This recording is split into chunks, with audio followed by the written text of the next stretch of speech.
श्री कृष्णा मेरे सभी प्यारे कथा श्रोताओं को। मेरा नाम है नमित अग्रवाल और स्वागत है आपका मेरे चैनल कथावाचक में। भीष्म जी का उपदेश अभी भी जारी है, अनुशासन पर्व चल रहा है। आइए आज की कथा आरंभ करते हैं। युधिष्ठिर ने पूछा, पितामह, यदि व्रतधारी विप्र किसी ब्राह्मण की इच्छा पूर्ण करने के लिए उसके घर श्राद्ध का अन्न भोजन कर ले तो इसे आप कैसा मानते हैं? अपने व्रत का लोप करना उचित है या ब्राह्मण की प्रार्थना ठुकराना? भीष्म जी ने कहा, युधिष्ठिर, जो वेदोक्त व्रत का पालन नहीं करते वे ब्राह्मण की इच्छा पूर्ति के लिए अपने सामान्य नियम का त्याग करके श्राद्ध में भोजन कर सकते हैं, किंतु जो वैदिक व्रत का पालन कर रहे हों वे यदि किसी के अनुरोध से श्राद्ध का अन्न ग्रहण करते हैं तो उन्हें अपना व्रत भंग करने के दोष का भागी होना पड़ता है। युधिष्ठिर ने पूछा, पितामह, साधारण लोग जो उपवास को ही तप कहा करते हैं उसके संबंध में आपकी क्या धारणा है? मैं यह जानना चाहता हूं कि वास्तव में उपवास ही तप है या उसका और कोई स्वरूप है। भीष्म जी ने कहा, युधिष्ठिर, जो लोग 15 दिन या 1 महीने तक उपवास करके उसे तपस्या मानते हैं वे व्यर्थ ही अपने शरीर को कष्ट देते हैं।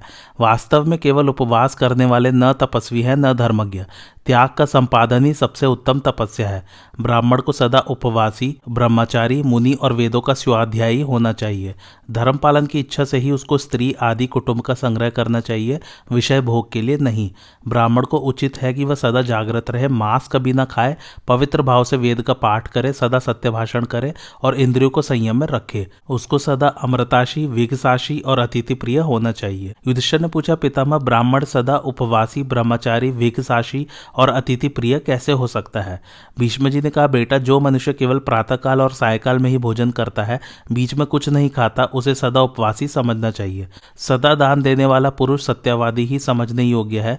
जो दिन में नहीं सोता वह सदा जागृत रहने वाला कहलाता है। जो सदा भृत्यों अर्थात माता पिता, स्त्री, बालक आदि कुटुंब के सभी प्राणी और अतिथियों के भोजन कर लेने के बाद ही स्वयं भोजन करता है वह केवल अमृत भक्षण करने वाला है। जब तक ब्राह्मण न भोजन कर ले तब तक जो अन्न ग्रहण नहीं करता वह मनुष्य अपने उस व्रत के द्वारा स्वर्ग लोक पर विजय पाता है। जो देवताओं, पितरों और आश्रितों को भोजन कराने के बाद बचे हुए अन्न को ही स्वयं भोजन करता है उसे विघसाशी कहते हैं। उन मनुष्यों को ब्रह्मधाम में अक्षय लोकों की प्राप्ति होती है। युधिष्ठिर ने पूछा, पितामह, मनुष्य ब्राह्मणों को नाना प्रकार की वस्तुएं दान देते हैं, किंतु दाता और दान लेने वाले में क्या विशेषता होती है? भीष्म जी ने कहा, युधिष्ठिर, ब्राह्मण सज्जन पुरुष से भी दान लेते हैं और दुर्जन से भी, किंतु गुणवान पुरुष से दान लेने पर उन्हें कम दोष लगता है और गुणहीन से दान लेने पर वे अगाध नरक में डूब जाते हैं। इस विषय में राजा वृषाधर्भी और सप्तर्षियों के संवाद रूप एक प्राचीन इतिहास का उदाहरण दिया जाता है। एक समय की बात है, कश्यप, अत्रि, वशिष्ठ, भरद्वाज, गौतम, विश्वामित्र, जमदग्नि और पतिव्रता देवी अरुंधति ये सब लोग समाधि के द्वारा सनातन ब्रह्मलोक को प्राप्त करने की इच्छा से तपस्या करते हुए इस पृथ्वी पर विचर रहे थे। इन सब की सेवा करने वाली एक दासी थी जिसका नाम था गंडा। वह पशुसख नामक एक शूद्र के साथ ब्याही गई थी। पशुसख भी इन्हीं महर्षियों के साथ रहकर सबकी सेवा किया करता था। एक बार पृथ्वी पर बहुत काल तक वर्षा नहीं हुई, संसार में घोर अकाल पड़ गया, सभी लोग भूखों मरने लगे। इसी समय शिबी के पुत्र राजा वृषाधर्भी ने घूमते फिरते उसी मार्ग से आ निकले जहां ये सप्तर्षि मौजूद थे। उन्हें अन्न के लिए कष्ट पाते देख राजा ने कहा, तपोधनो, यदि आप लोग दान लेना स्वीकार करें तो वह आपको भूख के कष्ट से बचा सकता है। उससे आप लोगों का यह दुर्बल शरीर हृष्ट पुष्ट हो जाएगा। अतः प्रतिग्रह स्वीकार कीजिए और मेरे पास जितना धन है उसमें से इच्छानुसार मांगिए। मुझे ब्राह्मण बहुत ही प्रिय हैं। आप लोगों के मांगने पर मैं प्रत्येक को 1,000 खच्चरियां, भारी बोझ ढोने वाले सफेद रंग के मोटे ताजे 10,000 बैल, सफेद रोए वाली नई ब्याई हुई हृष्ट पुष्ट एवं सीधी सादी उतनी ही गाय, अच्छे अच्छे गांव, धान, रस, जौ, रत्न तथा और भी अनेकों दुर्लभ वस्तुएं प्रदान कर सकता हूँ। अतः बताइए आपके शरीर की पुष्टि के लिए मैं क्या दूं? ऋषियों ने कहा, महाराज, राजा का दिया हुआ दान ऊपर से मधु के समान मीठा जान पड़ता है, किंतु परिणाम में वह विष के समान हो जाता है। इस बात को जानते हुए भी आप क्यों हम लोगों को प्रलोभन में डाल रहे हैं? ब्राह्मणों का शरीर देवताओं का निवास स्थान है, उसमें सभी देवता विद्यमान रहते हैं। यदि ब्राह्मण तपस्या से शुद्ध एवं संतुष्ट रहता है तो वह संपूर्ण देवताओं को प्रसन्न करता है। ब्राह्मण दिन भर में जितना तप संग्रह करता है उसको राजा का प्रतिग्रह वन को दग्ध करने वाले दावानल की भांति एक क्षण में नष्ट कर डालता है। इसलिए इस दान के साथ ही आप कुशल से रहे। जिन्हें इन सब वस्तुओं की आवश्यकता हो अथवा जो इनके लिए आपसे याचना करे उन्हीं लोगों को दान दीजिए। यह कहकर वे दूसरे मार्ग से आहार की खोज करते हुए वन में चले गए। तदंतर राजा की प्रेरणा से उनके मंत्री वन में आए और उन्होंने गूलर के फल तोड़कर उन्हें देने का विचार किया। मंत्रियों ने उन फलों के भीतर सोने के टुकड़े भर दिए और सबको भृत्यों के हवाले किया। भृत्यगण उन फलों को देने के लिए ऋषियों के पीछे दौड़ गए, किंतु महर्षि अत्रि ने उन सब फलों को वजनदार देखकर कहा, ये गूलर हमारे लेने योग्य नहीं है। हमारी बुद्धि मंद नहीं हुई है, हम सो नहीं रहे हैं, जागते हैं। हमें मालूम है कि इनके भीतर सुवर्ण भरा हुआ है। यदि आज हम इन्हें स्वीकार कर लेते हैं तो परलोक में इसका कटु परिणाम भोगना पड़ेगा। जो इस लोक और परलोक में भी सुख पाना चाहते हैं उन्हें प्रतिग्रह से बचे रहना चाहिए। वशिष्ठ बोले, एक स्वर्ण मुद्रा का दान लेने से 1000 स्वर्ण मुद्राओं के दान लेने का दोष लगता है। ऐसी दशा में जो बहुत से स्वर्ण मुद्रा ग्रहण करता है उसको तो घोर पापमयी गति में गिरना पड़ता है। कश्यप ने कहा, इस पृथ्वी पर जितने धान, जौ, सुवर्ण, पशु और स्त्रियां हैं वे सब किसी एक पुरुष को मिल जाए तो भी उसे संतोष न होगा। यह सोचकर विद्वान पुरुष अपने मन की तृष्णा को शांत करे। भरद्वाज बोले, मनुष्य की इच्छा सदा बढ़ती ही रहती है, उसकी कोई सीमा नहीं है। गौतम ने कहा, संसार में ऐसा कोई द्रव्य नहीं है जो मनुष्य की आशा का पेट भर सके। पुरुष की आशा समुद्र के समान है, वह कभी भरती ही नहीं। विश्वामित्र ने कहा, किसी वस्तु की कामना करने वाले मनुष्य की एक इच्छा जब पूरी होती है तो दूसरी नई उत्पन्न हो जाती है। इस प्रकार तृष्णा तीर की तरह मनुष्य के मन पर चोट करती ही रहती है। जमदग्नि ने कहा, प्रतिग्रह न लेने से ही ब्राह्मण अपनी तपस्या को सुरक्षित रख सकता है। तपस्या ही ब्राह्मण का धन है। जो लौकिक धन के लिए लोभ करता है उसका तप रूपी धन नष्ट हो जाता है। अरुंधति बोली, संसार में एक पक्ष के लोगों की राय है कि धर्म के लिए धन का संग्रह करना चाहिए, किंतु मेरी राय में धन संग्रह की अपेक्षा तपस्या का संग्रह ही श्रेष्ठ है। गंडा ने कहा, मेरे ये मालिक लोग अत्यंत शक्तिशाली होते हुए भी जब इस भयंकर प्रतिग्रह के भय से इतना डरते हैं तो मेरी क्या बिसात है। मुझे तो दुर्बल प्राणियों की भांति इससे बहुत बड़ा भय लग रहा है। पशुसख ने कहा, धर्म का पालन करने पर जिस धन की प्राप्ति होती है उससे बढ़कर कोई धन नहीं है। उस धन को ब्राह्मण ही जानते हैं। अतः मैं भी उसी धर्ममय धन की प्राप्ति का उपाय सीखने के लिए विद्वान ब्राह्मणों की सेवा में लगा हूँ। ऋषियों ने कहा, जिसकी प्रजा ये कपट युक्त फल देने के लिए ले आई है तथा जो इस प्रकार फल के व्याज से हमें सुवर्ण दान कर रहा है, उस राजा का उसके दान के साथ ही भला हो। भीष्म जी कहते हैं, युधिष्ठिर यह कहकर उन सुवर्ण युक्त फलों का परित्याग करके वे समस्त व्रतधारी महर्षि वहां से अन्यत्र चले गए। तब मंत्रियों ने शैव्य के पास जाकर कहा, महाराज, उन फलों को देखते ही ऋषियों को यह संदेह हुआ कि हमारे साथ छल किया जा रहा है, इसलिए वे फलों का परित्याग करके दूसरे मार्ग से चले गए हैं। सेवकों के ऐसा कहने पर राजा वृषाधर्मी को बड़ा क्रोध हुआ और वे उनसे अपने अपमान का बदला लेने का विचार करके राजधानी को लौट गए। वहां जाकर अत्यंत कठोर नियमों का पालन करते हुए वे आहवनीय अग्नि में आभिचारिक मंत्र पढ़कर एक एक आहुति डालने लगे। आहुति समाप्त होने पर उस अग्नि से एक भयंकर कृत्या प्रकट हुई। राजा वृषाधर्मी ने उसका नाम यातुधानी रखा। काल रात्रि के समान विकराल रूप धारण करने वाली वह कृत्या हाथ जोड़कर राजा के पास उपस्थित हुई और बोली, महाराज, मैं आपकी किस आज्ञा का पालन करूं?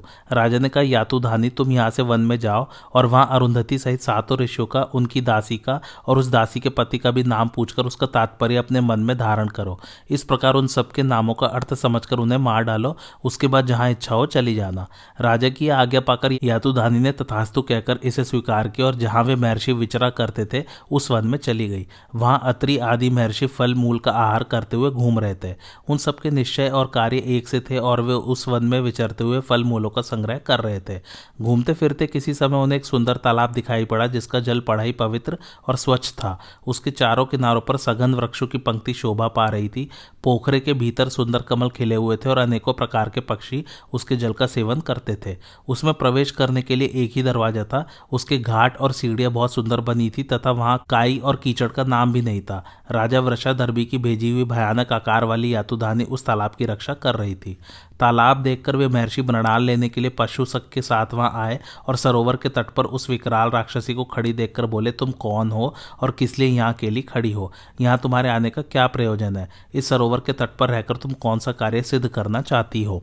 यातुधानी ने कहा, तपस्वियों, मैं जो कोई भी हूँ, तुम्हें मेरा परिचय पूछने की आवश्यकता नहीं है। तुम इतना ही जान लो कि मैं इस तालाब की रखवाली करने वाली हूँ। ऋषियों ने कहा, भद्रे, हम सब लोग भूख से व्याकुल हो रहे हैं, हमारे पास खाने के लिए कुछ भी नहीं है, अतः यदि तुम आगे दो तो हम सब मिलकर इस तालाब से कुछ मृणाल उखाड़ लें।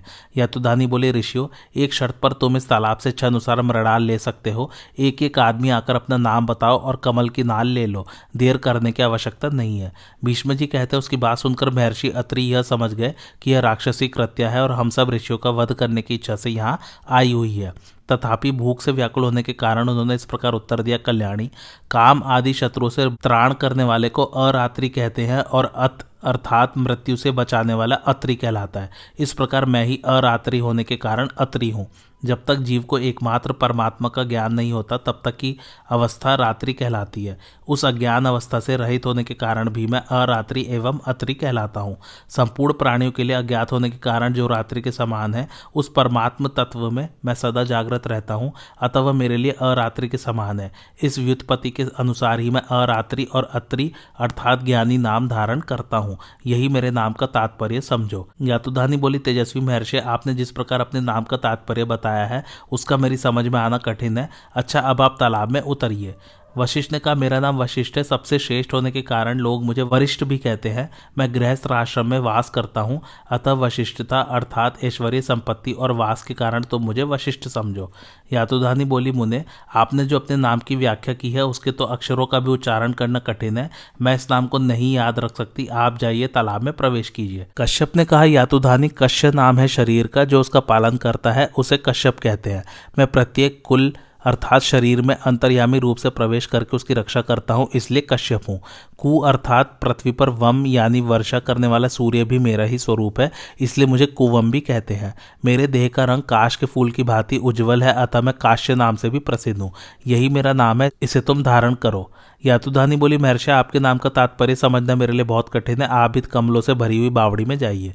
भरद्वाज बोले, कल्याणी, जो मेरे पुत्र और शिष्य नहीं है उनका भी मैं पालन करता हूँ, तथा देवता, ब्राह्मण, अपनी धर्मपत्नी तथा द्वाज अर्थात वर्ण संकर मनुष्य का भी भरण पोषण करता हूँ, इसलिए भरद्वाज नाम से प्रसिद्ध हूँ।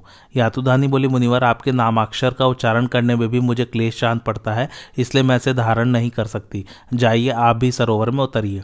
गौतम ने कहा, कृत्य, मैंने इंद्रिय संयम के द्वारा गो अर्थात पृथ्वी और स्वर्ग का भी दमन किया है, इसलिए गोदम नाम धारण करता हूँ। मैं धूम रहित अग्नि के समान तेजस्वी हूँ। सब में समान दृष्टि रखने के कारण तुम्हारे या और किसी के द्वारा मेरा दमन नहीं हो सकता। मेरे शरीर की कांति अंधकार को दूर भगाने वाली है, अतः तुम मुझे गौतम समझो। यातुधानी बोली, महामुने, आपके नाम की व्याख्या भी मैं नहीं समझ सकती। जाइए, पोखरे में प्रवेश कीजिए। विश्वामित्र ने कहा, यातुधानी, विश्वदेव मेरा मित्र है तथा मैं गायों और संपूर्ण विश्व का मित्र हूँ, इसलिए संसार में विश्वामित्र के नाम से प्रसिद्ध हूँ। यातुधानी बोली, महर्षि, आपके नाम की व्याख्या का भी मुझसे उच्चारण होना कठिन है, मैं इसे नहीं याद रख सकती। आप तालाब में जाइए। जमदग्नि ने कहा, कल्याणी, मैं जमत अर्थात देवताओं के आवनीय अग्नि से उत्पन्न हुआ हूँ, इसलिए तुम मुझे जमदग्नि नाम से विख्यात समझो। यातुधानी बोली, मुनि, आपने जिस प्रकार अपने नाम का तात्पर्य बतलाया है उसको समझना मेरे लिए बहुत कठिन है। अब आप सरोवर में प्रवेश कीजिए। अरुंधति ने कहा, यातुधानी, मैं अरु अर्थात पर्वत, पृथ्वी और द्युलोक को अपनी शक्ति से धारण करती हूँ। अपने स्वामी से कभी दूर नहीं रहती और उनके मन के अनुसार चलती हूँ, इसलिए मेरा नाम अरुंधति है। यातुधानी बोली, देवी, आपने जो अपने नाम की व्याख्या की है उसके एक अक्षर का भी उच्चारण मेरे लिए कठिन है, अतः इसे भी मैं नहीं याद रख सकती। आप तालाब में प्रवेश कीजिए। गंडा ने कहा, यातुधानी, गड़ी धातु से गंडी शब्द की सिद्धि होती है। यह मुख के एक देश कपोल का वाचक है। मेरा कपोल अर्थात गंड ऊंचा है, इसलिए लोग मुझे गंडा कहते हैं। यातुधानी बोली, तुम्हारे नाम की व्याख्या भी उच्चारण करना मेरे लिए कठिन है, अतः इसको याद रखना असंभव है। जाओ, तुम भी बावड़ी में उतरो। पशु सख ने कहा, आग से पैदा हुई कृत्य, मैं पशुओं को प्रसन्न रखता हूँ और उनका प्रिय सखा हूँ, इस गुण के अनुसार मेरा नाम पशु सख है। यातुधानी बोली, तुमने जो अपने नाम की व्याख्या की है उसके अक्षरों का उच्चारण करना भी मेरे लिए कष्टप्रद है, अतः इसको याद नहीं रख सकती। अब तुम भी पोखरे में जाओ। इन ऋषियों के साथ शुनह सख नामधारी एक सन्यासी भी था। उसने अपना परिचय इस प्रकार दिया, यातुधानी, इन ऋषियों ने जिस प्रकार अपना नाम बताया है उस तरह मैं नहीं बता सकता। तुम मेरा नाम शुनह सख अर्थात धर्म के मित्रभूत मुनियों का मित्र समझो। यातुधानी बोली, विप्रवर, आपने संदिग्ध वाणी में अपना नाम बताया है, अतः अब फिर स्पष्ट रूप से अपने नाम की व्याख्या कीजिए। शुनह सख ने कहा, मैंने एक बार अपना नाम बता दिया, फिर भी तुमने उसे ध्यान से नहीं सुना है, इसलिए लो, मेरे इस त्रिदंड की मार खाकर अभी भस्म हो जाओ। यह कहकर उस सन्यासी ने ब्रह्मदंड के समान अपने त्रिदंड से ऐसा हाथ जमाया कि वह यातुधानी पृथ्वी पर गिर पड़ी और तुरंत भस्म हो गई। इस प्रकार शुनह सख ने उस महाबलवती राक्षसी का वध करके त्रिदंड को पृथ्वी पर रख दिया और स्वयं भी वहीं घास पर बैठ गया। तदंतर वे सभी महर्षि इच्छानुसार फूल और मृणाल लेकर बड़ी प्रसन्नता के साथ तालाब से बाहर निकले और बहुत परिश्रम करके उन्होंने मृणालों के अलग अलग बोझे बांधे। इसके बाद उन्हें किनारे पर ही रखकर वे बावड़ी के जल से तर्पण करने लगे। थोड़ी देर बाद जब पानी से बाहर आए तो उन्हें अपने रखे हुए मृणाल नहीं दिखाई पड़े। तब सभी एक स्वर से बोल उठे, अरे, हम सब लोग भूख से व्याकुल थे और अब आहार ग्रहण करना चाहते थे। ऐसे समय में किस निर्दयी ने आकर हमारे मृणाल चुरा लिए। जब कुछ भी पता न चला तो सबने अपनी सफाई देने के लिए शपथ खाने का निश्चय किया। उस समय सबके सब भूख से विकल और अत्यंत थके मांदे थे, अतः उन्होंने शपथ खाना आरंभ कर दिया। सबसे पहले अत्रि बोले, जिसने इन मृणालों की चोरी की हो उसे गाय को लात मारने, सूर्य की ओर मुंह करके पेशाब करने और अध्याय के संबंध अध्ययन करने का पाप लगे। वशिष्ठ बोले, जिसने मृणाल चुराए हो उसे निषिद्ध समय में वेद पढ़ने, कुत्ते लेकर शिकार खेलने, सन्यासी होकर मनमाना बर्ताव करने, शरणागत को मारने, अपनी कन्या बेचकर जीविका चलाने तथा किसान के धन छीन लेने का पाप लगे। कश्यप ने कहा, जिसने मृणालों की चोरी की हो उसको सब जगह सब तरह की बातें कहने, दूसरों की धरोहर हड़प लेने, झूठी गवाही देने, अपात्र को दान देने का दोष लगे। भरद्वाज बोले, जिसने मृणाल चुराए हो उस निर्दयी को स्त्री, बंधु बांधव और गायों के साथ अधर्म करने, ब्राह्मण को विवाद में परास्त करने, गुरु को नीचे बैठाकर उनसे ऋग्वेद और यजुर्वेद का अध्ययन करने और घास फूस की आग में आहुति डालने का पाप लगे। जमदग्नि बोले, जिसने मृणालों का अपहरण किया हो उसे पानी में मल त्याग, गौ की हत्या, गौ के साथ द्रोह और सबके साथ द्वेष करने, स्त्री की कमाई पर जीविका चलाने, भाई बंधुओं से द्वेष रखने, सबसे बैर बांधने और एक दूसरे के घर अतिथि होने का दोष लगे। गौतम ने कहा, जिसने मृणालों की चोरी की हो वह वेदों को पढ़कर उन्हें भूल जाने, तीनों अग्नियों का परित्याग करने और सोमरस बेचने के पाप का भागी हो तथा एक ही कूप वाले गांव में निवास करने वाले और शूद्र की पत्नी से संसर्ग रखने वाले ब्राह्मण को जो लोक मिलता है वही उसे भी मिले। विश्वामित्र ने कहा, जो इन मृणालों को चुरा ले गया हो उसे वही पाप लगे जो पुत्र के जीते जी उसके माता पिता आदि पोष्य वर्ग का दूसरों के द्वारा पालन होने पर लगता है। उसका कहीं ठिकाना न लगे, उसके घर बहुत से पुत्र हो, वह अपवित्र, वेद को मिथ्या मानने वाला, धन का घमंड करने वाला, किसान, दूसरों से ढा रखने वाला, वर्षा काल में परदेश की यात्रा करने वाला, वेतन लेकर काम करने वाला, राजा का पुरोहित और यज्ञ के अनाधिकारी से यज्ञ कराने वाला होवे। अरुंधति बोली, जिसने मृणालों की चोरी की हो वह स्त्री सदा अपनी सास को अपमानित करने, स्वामी का दिल दुखाने, अकेले स्वादिष्ट भोजन करने, घर में रहकर बंधु बांधवों का अनादर करने, शाम को सत्तू खाने, अपनी योनि कलंकित करने और ब्राह्मणी होकर क्षत्रिय स्वभाव वाले वीर पुत्र की जननी होने के पाप की भागिनी हो। गंडा बोली, जिस स्त्री ने मृणाल की चोरी की हो उसे झूठ बोलने, बंधुओं के साथ विरोध करने, कन्या बेचने, रसोई बनाकर अकेले भोजन करने और व्याभिचारिणी होने का पाप लगे। पशुसक बोला, जिसने मृणालों की चोरी की हो वह दासी के गर्भ से जन्म ले, संतानहीन और दरिद्र रहे तथा उसे देवताओं को नमस्कार न करने का दोष लगे। शुनशक ने कहा, जिसने इन मृणालों को चुराया हो वह यजुर्वेद के ज्ञाता ऋत्विज अथवा सामदेव के ज्ञाता ब्रह्मचारी को कन्यादान देने का फल प्राप्त करे और अथर्व वेद का अध्ययन समाप्त करके विधिवत स्नान करने के पुण्य का भागी हो। सन्यासी के योग कहने पर सप्तर्षियों ने कहा, शुनशक, तुमने जो शपथ की है वह तो ब्राह्मणों को अभीष्ट ही है, अतः जान पड़ता है हमारे मृणालों की चोरी तुमने ही की है। शुनशक ने कहा, मुनिवरो, आपका कहना ठीक है, वास्तव में मृणालों की चोरी मैंने ही की है। जब आप लोग तर्पण कर रहे थे उसी समय आपकी दृष्टि बचाकर मैंने इन्हें अन्यत्र रखकर छिपा दिया था। देखिए, आपके मृणाल ये है, मैंने आप लोगों की परीक्षा के लिए ही ऐसा किया था। आप मुझे सन्यासी नहीं इंद्र समझे, आप लोगों की रक्षा करने के उद्देश्य से ही मैं यहाँ आया था। राजा वृषदर्भी की भेजी हुई अत्यंत क्रूर कर्म करने वाली यातुधानी कृत्या आप लोगों का वध करने की इच्छा से यहाँ आई थी। अग्नि से इसका आविर्भाव हुआ था। यह पापनी बड़ी दुष्ट स्वभाव वाली थी, यह आपको अवश्य मार डालती। इसी से यहाँ उपस्थित होकर मैंने इस राक्षसी का वध कर डाला है। तपोधनो, आप लोगों ने लोभ का परित्याग करने के कारण अक्षय लोकों पर अधिकार प्राप्त किया है। वे लोग समस्त कामना को पूर्ण करने वाले हैं। अब आप यहाँ से उठकर वहीं चलिए। भीष्म जी कहते हैं, युधिष्ठिर, इंद्र की बात सुनकर महर्षियों को बड़ी प्रसन्नता हुई। उन्होंने तथास्तु कहकर देवराज के आगे स्वीकार किया और सबके सब उनके साथ स्वर्ग को चले गए। इस प्रकार उन महात्माओं ने अत्यंत भूखे होने पर भी लोभ नहीं किया, इसी से उन्हें स्वर्ग की प्राप्ति हुई। अतः मनुष्य को चाहिए कि प्रत्येक अवस्था में लोभ का परित्याग करे, यही सबसे बड़ा धर्म है। युधिष्ठिर ने पूछा, दादाजी, छाता और जूता दान करने की प्रथा किसने चलाई है? मैं देखता हूँ अनेकों पुण्य अवसरों पर इसका दान किया जाता है, अतः इस विषय का यथार्थ वर्णन सुनने की इच्छा हो रही है। भीष्म जी ने कहा, राजन, छाता और जूते की उत्पत्ति तथा उनके प्रचार की वार्ता मैं विस्तार के साथ बता रहा हूँ, सुनो। इन दोनों वस्तुओं का दान किस प्रकार अक्षय होता है तथा ये किस प्रकार पुण्य की प्राप्ति कराने वाली मानी गई है, इसकी भी चर्चा करूंगा। इस विषय में जमदग्नि और भगवान सूर्य का संवाद प्रसिद्ध है। पूर्व काल की बात है, एक दिन भृगुनंदन जमदग्नि जी धनुष चलाने की क्रीड़ा कर रहे थे। वे बारंबार धनुष पर बाढ़ रखकर उन्हें फेंकते और उनकी पत्नी रेणुका उन तेजस्वी बाढ़ों को ला लाकर दिया करती थी। इस प्रकार खेलते खेलते दोपहर हो गया। मुनि ने पुनः अपने बाढ़ों को दूर फेंककर रेणुका से कहा, प्रिय, जाओ मेरे धनुष से छूटे हुए बाणों को झटपट उठा लाओ, मैं फिर इन्हें धनुष पर रखकर चलाऊंगा।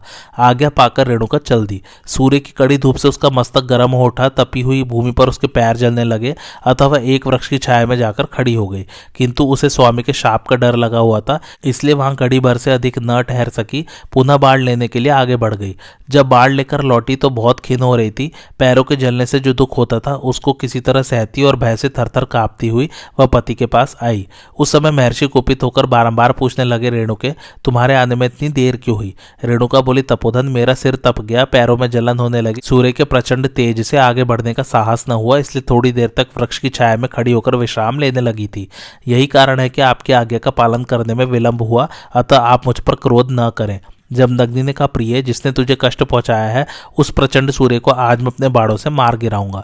भीष्म जी कहते हैं, युधिष्ठिर ऐसा कहकर महर्षि जमदग्नि ने अपने दिव्य धनुष की टंकार फैलाई और बहुत से बाढ़ हाथ में लेकर वे सूर्य की ओर मुंह करके खड़े हो गए। उन्हें युद्ध के लिए तैयार देख सूर्यदेव ब्राह्मण का रूप धारण कर उनके पास आए और बोले, ब्राह्मण सूर्य ने आपका क्या अपराध किया है? वे आकाश में स्थित होकर अपनी किरणों द्वारा वसुधा का रस खींचते हैं और बरसात में पुनः उसे बरसा देते हैं। उस वृष्टि से मनुष्य को सुख देने वाला अन्न पैदा होता है, अन्न ही मनुष्य के प्राण है। यह बात वेद में भी बताई गई है। अपने किरण जाल से मंडित भगवान सूर्य सातों द्वीप की पृथ्वी को वर्षा के जल से आप्लावित करते हैं। उसी से नाना प्रकार के अन्न, फल, फूल और घास पात आदि उत्पन्न होते हैं। जात, कर्म, व्रत, उपनयन, विवाह, गोदान, शास्त्रीदान, संयोग और धन संग्रह आदि सारे कार्य अन्न से ही संपन्न होते हैं।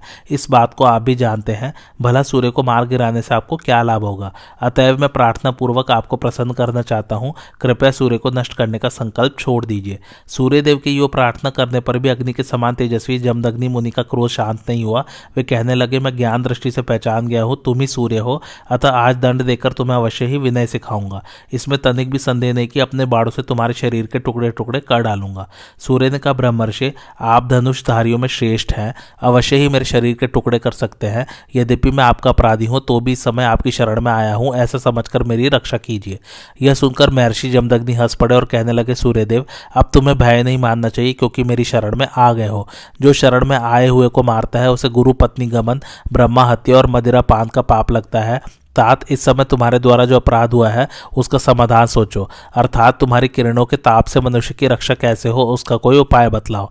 यह कहकर जमदग्नि मुनि चुप हो गए। तब सूर्य ने उन्हें छत्र और जूते देते हुए कहा, महर्षि यह छत्र मेरी किरणों का निवारण करके मस्तक की रक्षा करेगा और चमड़े के बने हुए ये एक जोड़े जूते आपके पैरों को जलने से बचाएंगे। आप इन्हें स्वीकार कीजिए। आज से संसार में प्रत्येक पुण्य के अवसर पर छाता और जूतों का दान प्रचलित हो जाएगा तथा इसका फल भी अक्षय होगा। भीष्म जी कहते हैं, युधिष्ठिर इस प्रकार सबसे पहले भगवान सूर्य ने ही छाता लगाने और जूते पहनने की प्रथा जारी किया। इन वस्तुओं का दान तीनों लोकों में पवित्र माना गया है। जिसके पैर जल रहे हो ऐसे स्नातक ब्राह्मण को जो जूते दान करता है वह शरीर त्याग के पश्चात देव वंदित लोकों में जाता है और बड़ी प्रसन्नता के साथ गोलोक में निवास करता है। भरतश्रेष्ठ तुम्हारे प्रश्न के अनुसार मैंने यह छत्र और जूता दान करने का पूरा पूरा फल बतलाया।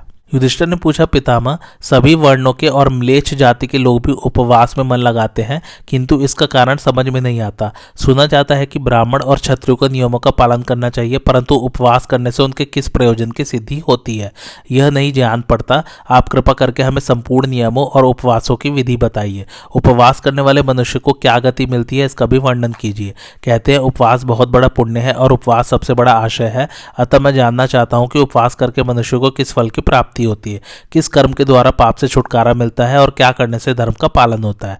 भीष्म जी ने कहा, युधिष्ठिर उपवास करने में जो उत्तम गुण है उन्हें जानने के लिए जिस तरह आज तुमने मुझसे प्रश्न किया है इसी प्रकार मैंने भी पूर्व काल में परम तपस्वी अंगिरा मुनि से प्रश्न किया था। मेरा प्रश्न सुनकर अग्नि नंदन अंगिरा ने इस प्रकार उत्तर दिया, कुरुनंदन ब्राह्मण और क्षत्रिय के लिए 3 रात उपवास करने का विधान है। कहीं कहीं 6 रात और 1 रात के उपवास का भी उल्लेख मिलता है। धर्मशास्त्र के ज्ञाताओं ने वैश्य और शूद्रों के लिए लगातार 4 वक्त अर्थात 2 दिनों का उपवास बताया है। उनके लिए 3 रात के उपवास का विधान नहीं है।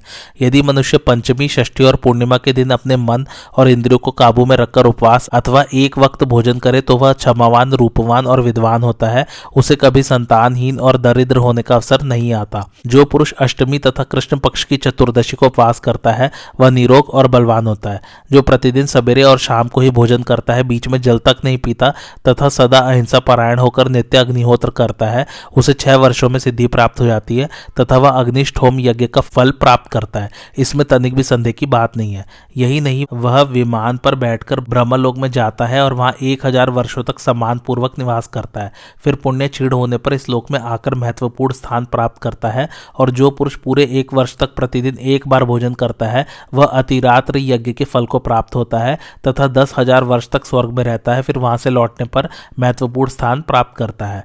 जो 1 वर्ष तक 2-2 दिन पर भोजन करके रहता है तथा साथ ही अहिंसा, सत्य और इंद्रिय संयम का पालन करता है, उसे वाजपेय यज्ञ का फल मिलता है और वह 10,000 वर्षों तक स्वर्गलोक में सम्मान प्राप्त करता है। जो 1 साल तक 3-3 दिनों पर अन्न ग्रहण करता है वह अश्वमेध यज्ञ के फल का भागी होता है और विमान पर आरूढ़ हो स्वर्ग में जाकर 40,000 वर्षों तक आनंद भोगता है।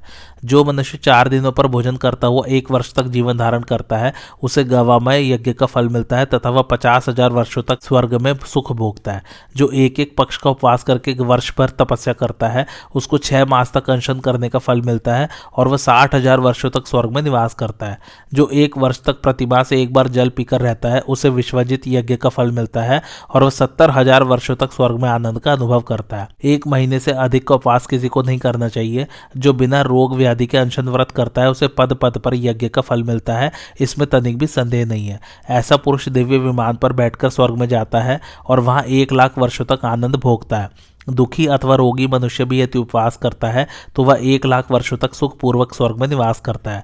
वेद से बढ़कर कोई शास्त्र नहीं है, माता के समान कोई गुरु नहीं है, धर्म से बढ़कर कोई लाभ तथा उपवास से बढ़कर कोई तप नहीं है। इस लोक और परलोक में जैसे ब्राह्मणों से बढ़कर कोई पावन नहीं है, उसी प्रकार उपवास के समान कोई तप नहीं है। देवताओं ने विधिवत उपवास करके ही स्वर्ग प्राप्त किया है तथा ऋषियों को भी उपवास से ही उत्तम सिद्धि प्राप्त हुई है। परम बुद्धिमान विश्वामित्र जी 1000 दिव्य वर्षों तक प्रतिदिन 1 वक्त भोजन करके भूख का कष्ट सहते हुए तप में लगे रहे। इससे उन्हें ब्राह्मणत्व की प्राप्ति हुई। च्यवन, जमदग्नि, वशिष्ठ, गौतम और भृगु ये सभी क्षमावान महर्षि उपवास करके ही दिव्य लोकों को प्राप्त हुए हैं। कुंती नंदन महर्षि अंगिरा की बतलाई हुई इस उपवास व्रत की विधि को जो प्रतिदिन क्रमशः पढ़ता और सुनता है उस पुरुष का पाप नष्ट हो जाता है, वह सब प्रकार के संकीर्ण पापों से छुटकारा पा जाता है तथा उसके मन पर कभी दोषों का प्रभाव नहीं पड़ता। इतना ही नहीं, वह पशु पक्षियों की बोली समझने लगता है और संसार में उसकी अक्षय कीर्ति फैल जाती है। आज की कथा यहीं समाप्त होती। कैसी लगे आप लोगों को मेरी कथा मुझे कमेंट करके ज़रूर बताइए और मेरे चैनल कथावाचक को लाइक, शेयर और सब्सक्राइब जरूर कीजिए। Thanks for watching. धन्यवाद।